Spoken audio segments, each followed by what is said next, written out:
Professor Golam Azam জামাতে ইসলামীর আমির তার বই লেখছে রাসূলুল্লাহ 200 গুণে আমরা লেখান মাটির মানুষ। নূর হইতে মানে না।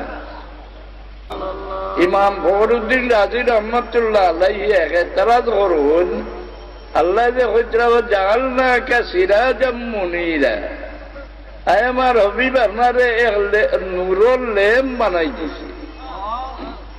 রাসূলুল্লাহর নূর হইলে এখন একদলে মানে না। ইমাম আল্লামা খাসসালানী আয়াতের তাফসীরও আল্লাহু নূরুস সামাওয়াতি ওয়াল আরদি মাসালু নূরিহি কামিশকাতিন ফিহা মিসবাহ আল মিসবাহু ফি জুজাজা। বলতে বুজুর্গ হিসাবে ফরমাইছিল, বাবা তুমি নফল ইবাদত বাদ দিয়া কিতাব চাইও আর পড়াইও। আমার বাড়িতে মনে হয় তকরিবান 15 লাখ টাকার কিতাব জোড়া। হ্যাঁ, আদি মগল গিয়া বইয়া চাইতা খেয়ে যায় খেয়ে চায়। তো আল্লামা খাসসালানী হন আল্লাহ আসমান জমিনের নূর আর তার নূর দিয়ে সাপ্লাই দিবার লাগিয়া মিশকাত বানাইছেন সেরাকদানি। কি সেরাকদানি? মুহাম্মদুর রাসূলুল্লাহর সিনা মোবারক।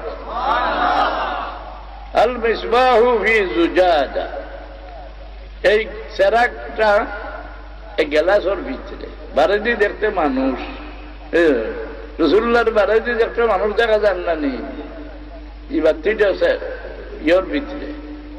তো আল্লাহ যে রাসূলুল্লাহর হইলা নূরের ল্যাম্প বানাই দিয়েছি, ফখরুদ্দিন রাজি সাহেবে এতরাজ করেন যে ল্যাম্প রাসূলুল্লাহর লগে তুলনা দেওয়া রাসূলুল্লাহর ইজ্জতের হানি হয় না।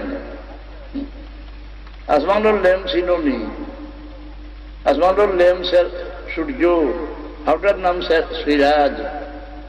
তাবারাকাল্লাযী জাআলা ফিস সামাই বুরুজান ওয়া জাআলা ফিহা সিরাজান ওয়া কামারান মুনীরা।